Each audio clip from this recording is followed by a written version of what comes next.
Ada konten kreator dengan nama akun channel Gus Yaini yang mempertanyakan keberanian Kiai Haji Imaduddin dalam menantang debat Kiai Haji Idrus Romli yang dikenal sebagai Singa Aswaja. Nah, apakah Gus Yaini ini tidak membaca artikel terbaru Kiai Haji Imaduddin yang merespon argumen Kiai Haji Idrus Romli yang membela Nasabah Alwi? Padahal di situ jelas Kiai Haji Imaduddin itu terang-terangan menyebut Kiai Haji Idrus Romli itu masih berada di level pembaca, bukan peneliti. Bahkan beliau tak segan menyebut Kiai Haji Idrus Romli dengan sebutan taklid buta di judul artikel beliau. Dalam artikelnya, Kiai Haji Imaduddin bahkan juga menyarankan Kiai Haji Idrus Romli untuk membaca buku-buku metodologi penelitian yang umum dipelajari di bangku kuliah. Jika tidak bisa mengaksesnya, beliau menyarankan Kiai Haji Idrus Romli untuk mempelajari hadis siroyah, yang itu sudah umum dan lumrah dipelajari santri dalam tradisi keilmuan pesantren. Jika sudah mempelajari keduanya, barulah beliau Kiai Haji Imaduddin ini mempersilahkan Kiai Haji Idrus Romli untuk meneliti Nasabah Alwi. Apakah bahasa yang cukup pedas ini belum cukup disebut sebagai bentuk tantangan secara implisit kepada Kiai Haji Idrus Romli? Apalagi ada bahasa taklid buta. Bagi orang yang mengaku alim harusnya ini sudah cukup menyakitkan. Kalau Gus Yaini paham logika bahasa, yang disampaikan Kiai Haji Imaduddin ini sudah bernada tantangan. Bahkan dalam paragraf terakhir tulisan beliau terang-terangan menantang Kiai Haji Idrus Romli untuk bisa menjawab 3 pertanyaan saja yang selama ini tidak bisa dijawab oleh Robitoh Alawiyah. Untuk diketahui, sebelumnya Kiai Haji Imaduddin secara resmi telah melayangkan surat ke RA yang berisi 12 pertanyaan untuk dijawab oleh RA. Namun sampai sekarang mereka tidak mengirimkan, membalas satu jawaban pun dari 12 pertanyaan yang diajukan Kiai Haji Imaduddin. Nah, yang diminta untuk dijawab Kiai Haji Idrus Romli ini hanya 3 pertanyaan saja. Jadi sudah di-korting, sudah didiskon dari 12 pertanyaan yang diajukan ke RA. Dan beliau sangat yakin Kiai Haji Idrus Romli tidak akan bisa menjawab 3 pertanyaan itu. Nah, apakah ini juga bukan tantangan? Antara pertanyaan itu berbunyi, adakah kitab dari tahun ke-3 sampai 8 Hijriah yang menyebut bahwa Ahmad bin Isa itu hijrah ke Hadramaut Yaman? Lalu adakah kitab dari abad ke-3 sampai ke-8 Hijriah yang menyebut bahwa Ubaidillah itu adalah anak dari Ahmad bin Isa? Dan pertanyaan itu sebenarnya sudah digulirkan sejak awal munculnya tesis Kiai Haji Imaduddin sekitar setahun yang lalu. Sampai sekarang belum ada yang bisa menjawab.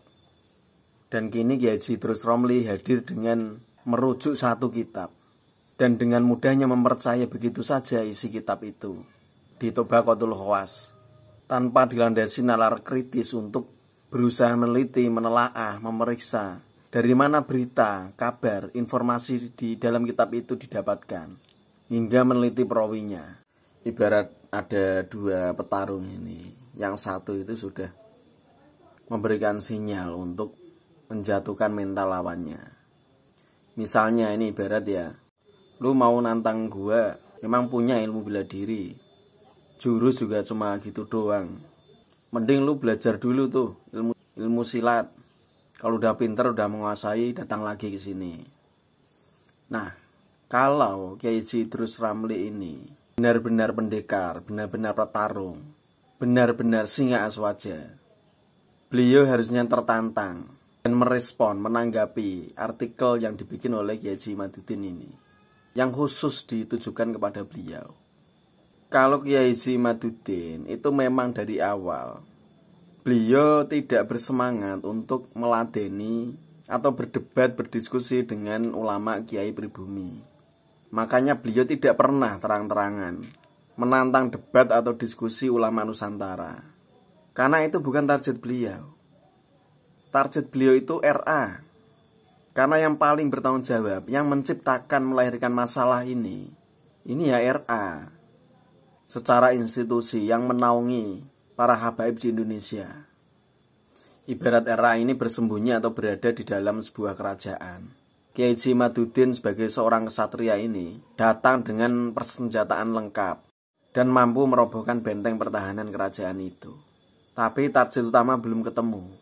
Kiai Haji Imaduddin terus menguber, mengejar di mana RA, bersembunyi di mana mereka. Tapi ternyata RA ini dilindungi oleh para pendekar, patih, dan panglima perang yang ternyata itu adalah orang pribumi, saudara Kiai Haji Imaduddin sendiri.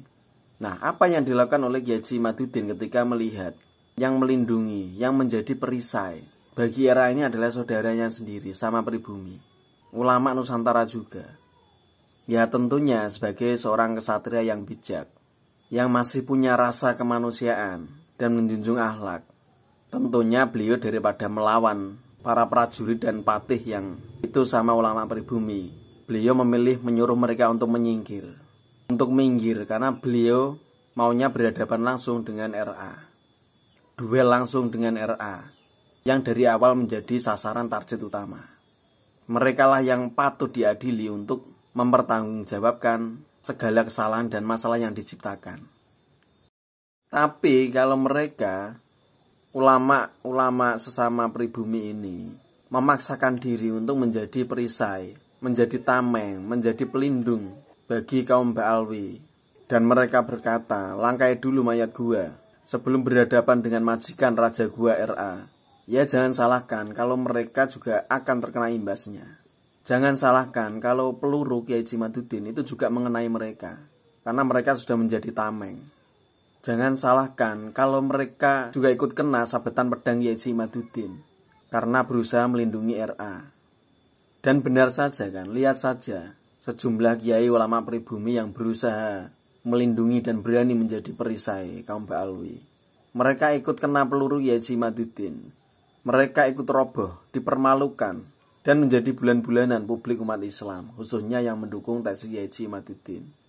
Jadi kita berharap ya ulama-ulama pribumi seperti halnya Kiai Haji Idrus Romli ini minggir dulu lah. Karena urusan Kiai Haji Imaduddin itu bukan dengan kalian.